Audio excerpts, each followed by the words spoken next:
Les orgues de Saint-Pierre, créés en 1834 et classés monuments historiques, nous ont ouvert leur intimité en nous montrant buffets, tuyaux, pédales, claviers, souffleries, qui permettent d'accéder à une multitude de sons sous les mains et les pieds des organistes.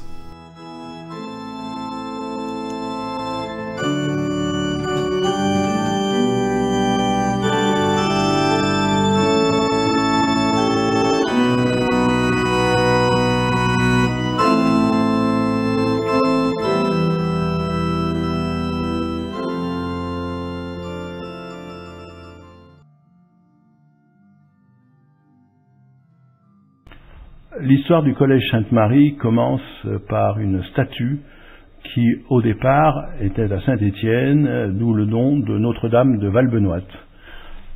Le collège actuel a été inauguré en 1877. La chapelle n'était pas encore construite, elle le fut inaugurée le 10 juillet 1925. Les vitraux ont été classés monuments historiques vers 1940 environ et ont une superficie chacun de 28 mètres carrés. Et ils sont surtout remarquables, soi-disant, par les couleurs, les rouges, les bleus, les violets. Et d'après ce que je sais, ils auraient été faits donc dans la Loire, au bord du fleuve en question, à la verrerie de Saint-Just-Saint-Lambert.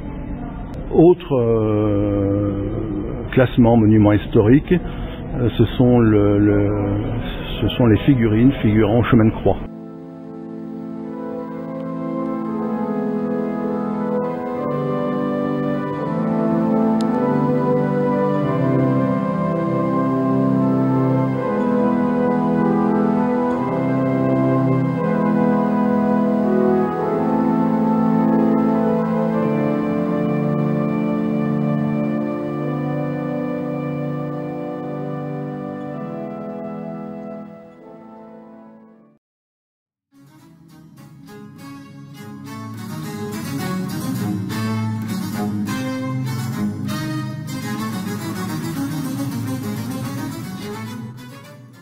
L'hôtel du Gard de la Boissonnie est toujours resté propriété de la même famille, ce qui lui a permis de conserver son environnement complet, son jardin et son orangerie.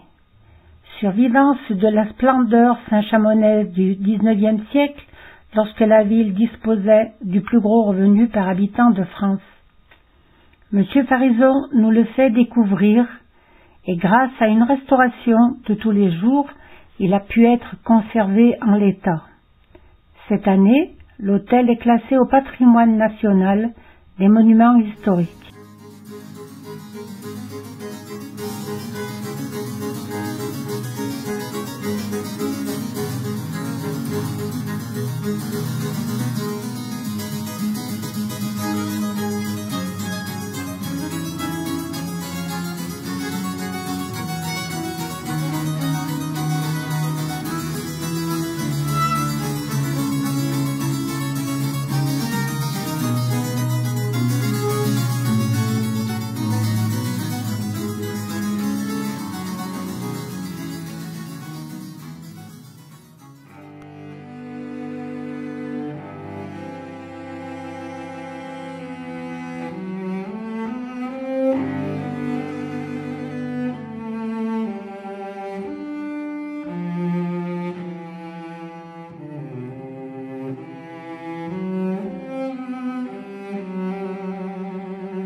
En 1840, les sépultures vont être, et on va enterrer déjà ici.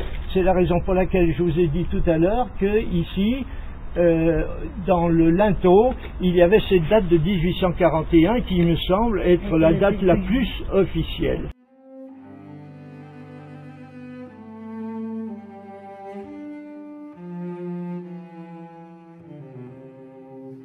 Les chapelles, ma foi, on ne peut pas dire qu'il y en ait beaucoup ici dans le cimetière. Hein.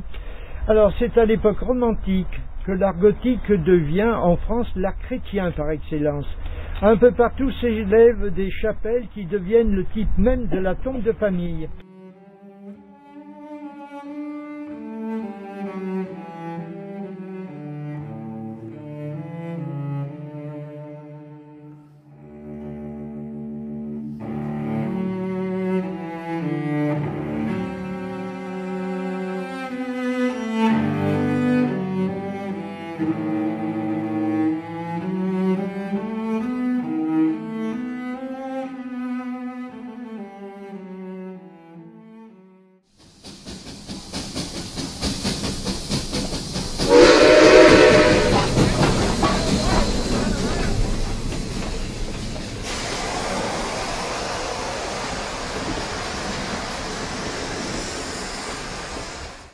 David Litaudon de l'espace archéologique Forêt-Jarret nous présente sur document l'ancienne voie ferrée du Coucou, train de frais qui fonctionna de 1864 à 1970 entre Saint-Étienne et Terre-Noire. Il reste très peu de vestiges, tout ayant été démoli ou se trouvant dans des propriétés privées inaccessibles au public.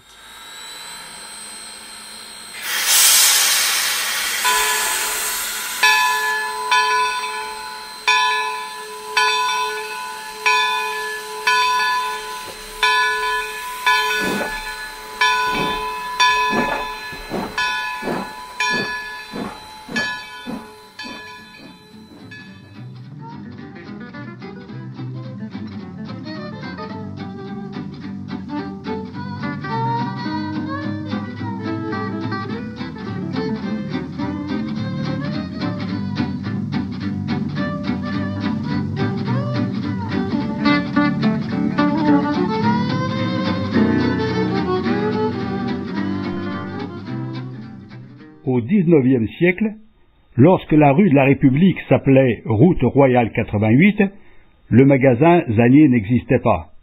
C'était la cour intérieure de la maison à 2 ailes et balcon en fer forgé de la famille Chambovet, des fabricants de lacets dont le fils, Edmond Richard, fut le premier historien de la ville.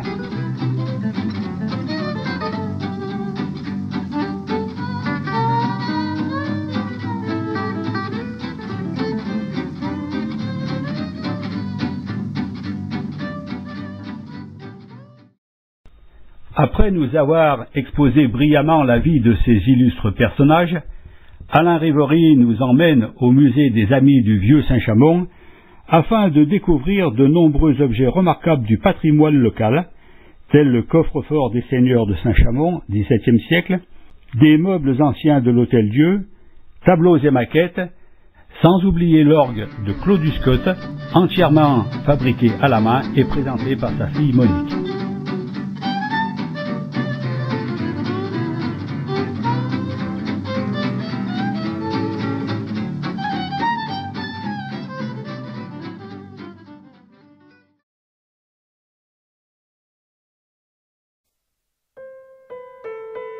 Depuis 1894, les cités ouvrières d'Isieux habitent le temps. Elles nous racontent en nombre porté le passage du temps d'hier à celui d'aujourd'hui. Gilet, les tilleuls, les cottages, Arlos, Gallieni, les maisons de couleur, là et ici, la vie a toujours droit de citer. Arrêtons-nous un instant. Regardons-les avec curiosité. Été comme hiver, les oiseaux couramiaux vivent au cœur de ces cités verdoyantes. Aux transformations de ces quartiers ouvriers, les arbres et les habitants ont su s'adapter. Construits en 1924, les grands immeubles dits les Hongrois ont su accueillir à la fin des années 20 les soyeux de la ville de Sárvár. 1916, pendant la bataille de la Somme, en pleine production du char le Saint-Chamond, la cité de la Marine sort de terre. Les 4 Vents, cette cité de 4 immeubles qui porte bien son nom.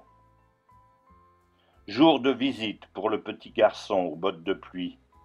Il sait maintenant pourquoi la goutte de lait s'appelle ainsi.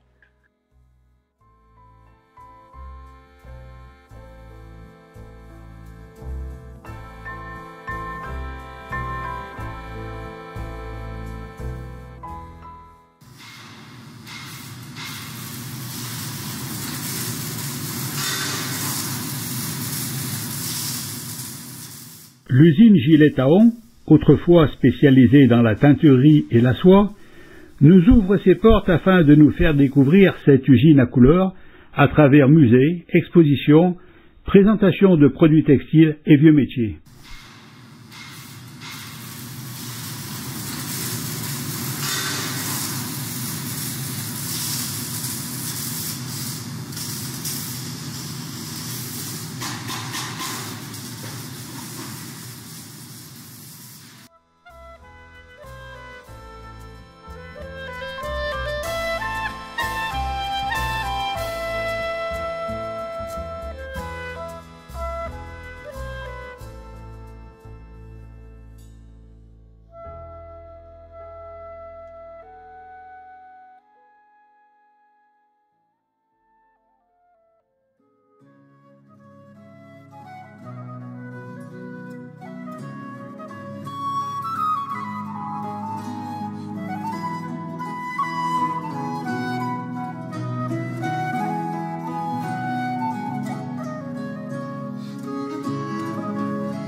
Ces aquarelles ont été peintes par Monsieur Claudius Cote, qui est mon papa.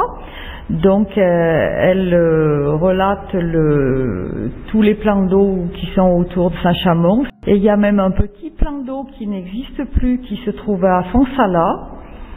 C'est l'étang Guillot et qui a été recouvert et un lotissement y est construit dessus maintenant.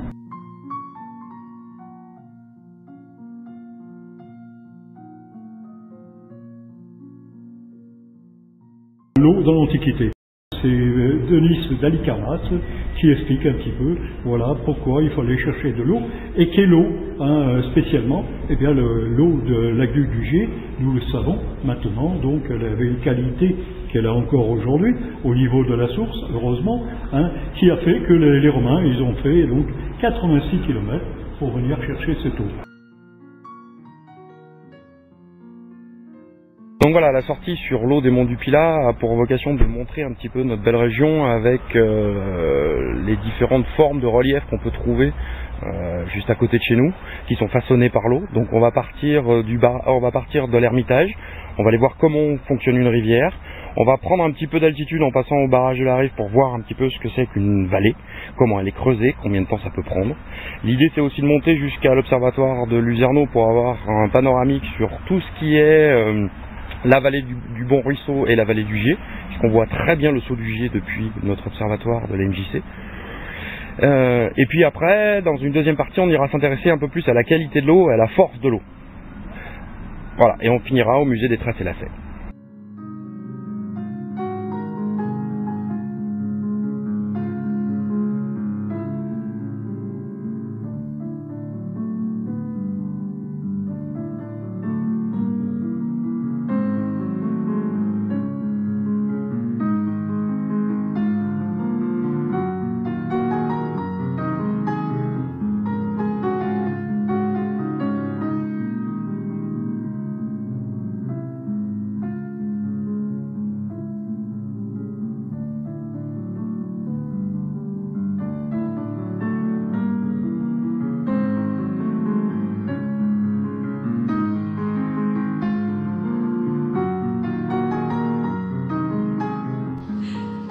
Sur le territoire du parc régional du Pilat, la maison des Tresses et Lacets, installée dans une ancienne usine textile, accueille aujourd'hui des visiteurs. Les objectifs étaient clairs: assurer la pérennité des techniques de tressage et valoriser le site en l'ouvrant au public.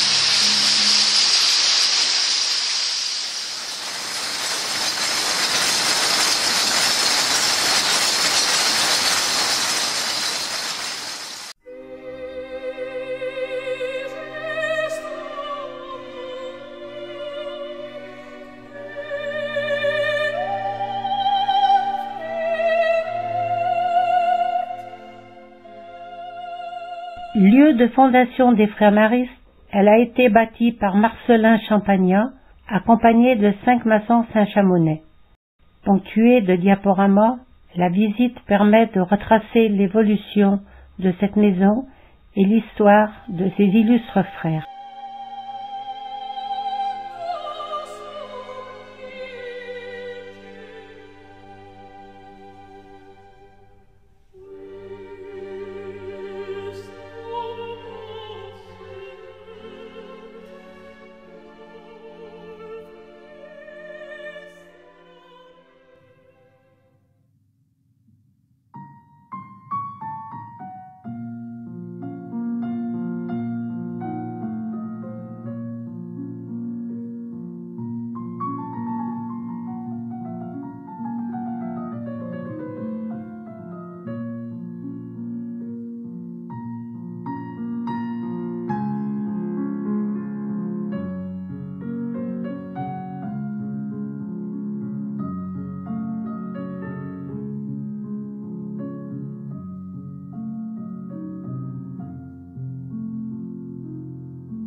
Qui est mis en valeur par vous tous, par tous les acteurs qui sont ici ce soir, toutes les associations, les personnes, et je voudrais vraiment tous les remercier.